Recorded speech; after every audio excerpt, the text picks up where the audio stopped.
I call this one the Loki, right? And it's something I've taught Loki how to pass the guard. Mainly he was starting to get caught in the arm bars and the triangles because he's passing the guard now trying to leg up and all that over. So this is a safe way to pass the guard, but it's a little bit more time consuming. So first things first is I get my hands onto the belt, and what I do is I'm rolling my palms towards my elbows coming in. So anytime that my partner tries to throw an arm bar or a triangle, the legs have to open and I'm out of the guard. I'm pretty confident, and I'll explain this, if Ian goes for a cross collar choke, so he tries to find the collar, if that hand goes in first, I put my head to that side. So if he tries to put the other hand into my collar, even if it comes over the top, it's not really, whatever I do, don't try and pop my head, I just keep nice and low. So it's quite hard, so even if he tries to run, still try to, I keep that nice and tight. Okay. So the second thing is you don't have your knees together, because if I bring my elbows in, I have no balance points. So I want to keep my knees nice and wide. So I hold the belt, but I don't have a belt to grab the deep hands. Yeah, so don't grab the deepest key moves. So I want an anchorage point. So power, I'm going to give you an atomic legend kind of thing. Yep. Do you want to see it? Okay. So from here, palms, elbows, under down my head. Now, on go my right leg slides backwards, my left knee comes in. And what I'm doing from this, I keep pushing backwards to pop my head. Right, so a lot of time I see people here, they get the legs open, then they go for a standard, but you're losing all your advantages that you have. So inside the full guard, I keep that up nice and high.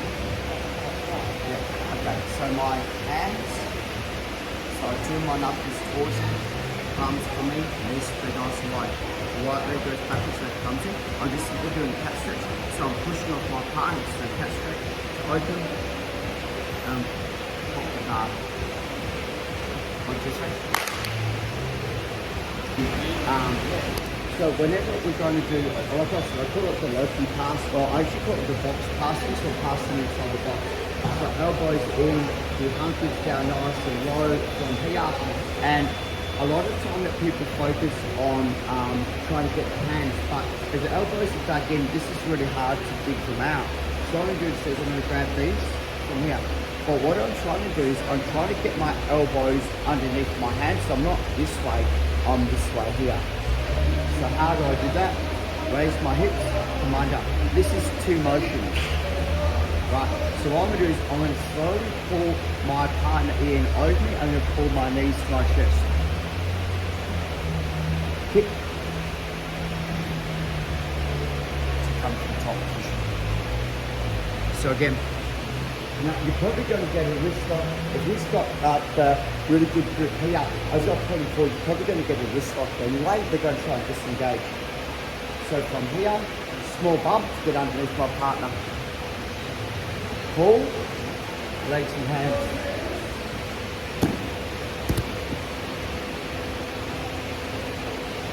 Now I've already got the mount, I've already got the computer style mount, I've already locked it up.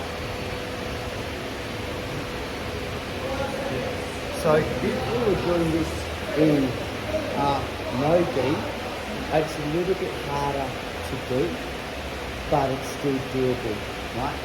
So what I'll do from here is I come again, I bring my hands under and I try and get hold of close to the armpits. You're not going to get close to the armpits because everything's nice and tight. Raise, and I still use the same mechanic under the armpit. Hook, lift a bit. Now, you've got your ability, you've got your calf slices and things like that as well up there. 1, 2, 3. Let's go. Lead to your right. And he's still like, and I don't want to play because this is like even if I pull it out, he's just going to pull it straight back in again. You know what I mean? So it's not a good battle for me. Here, and this is my friend's spot. I want to do this because he can put his hands to my bicep and his arm. So inside. So what I'm seeing is people that are pulling onto me. I'm not trying to break you down. Right. Here. Raise. I'm going to do the same side. Pull. And here. So I'm trying to make this Superman to fly over me. So I'm getting my arms on, and that's going to make it so that even if you post, you're so high and wide, I'm still going to be able to get the sweep on you. 1, 2, 3. It's really difficult. Really hard to stop. This is the next one, and this is like a precursor to the standing guard pass. It's one of the easier ways to get to your feet to initiate a standing guard pass. So Lincoln's onto his mat. I'm inside your full guard. So if my hands are down by your belt, this is exceptionally hard to get to your feet with my shoulders and my head. So they're just kind of going to get your grips here or underneath the armpits. Because we're going to play with the key, we're going to have this E grip. The second grip would be that I'm playing on this one here, right to get to my feet. So the first one, we're here. What I'm trying to do is try to roll the gig so that my knuckles are on your chest. I don't want to hear where it's easy for me to move. What we're going to do is called a lock up, so I engage my toes. For me to get up to my feet with my toes down to the ground, it's very hard, so I engage. When I come up, I'm going to exaggerate. This is, I try and drive these hips high, so I'm trying to open it, and my knees pinch. So even if he tries like a lumberjack sweep, I'm actually going to hips pinch together, whereas the open, he can right? So I try and pinch my knees together. Now what I do is I simply track and open up the guard. So that leg pinch is a really good detail. I see a lot of people that come up with a really wide base and it allows you to swing like a lumberjack sweep or whatever like that. So, I'm just going to roll it. Okay. Roll my hips, so engage my toes. And I kind of thrust my hips forward. 1, 2, pinch it. Hold it. Roll. You can play that.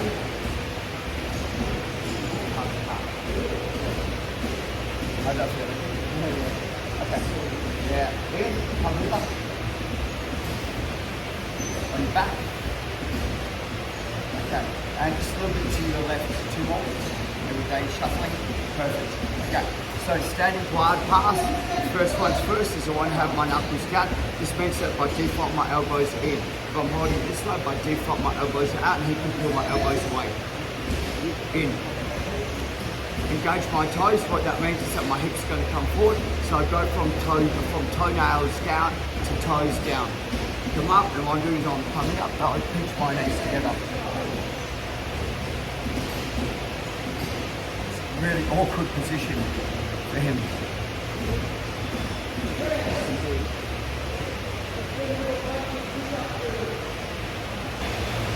We're going to go 2 options on dealing with this. And it's based on their size and their grips. Right, and I'll explain as we go through. Can I go Ian, can you jump master over to your jump to my guard? So what's going to happen is I've got my guard and my partner gets his high hands, so I know that he's going to look at a standing guard pass. Does that kind of make sense?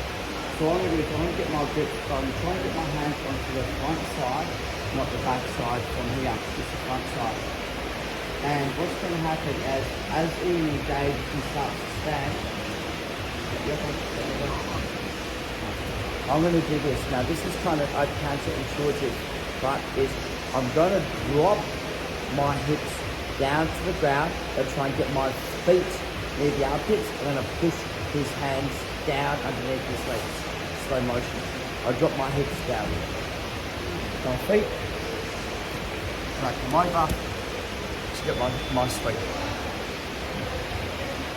And again. So if you think about it this way, right? He gets his grips and like, I can't grip back, he's way too strong. So I'm playing here and here gets up. So once you stop the pinch from here is as I drop, that's it. But this is the key. As I'm dropping, I push these down so that his hips come over, and I'm being very nice. So 9 out of 10 times that can't go over me.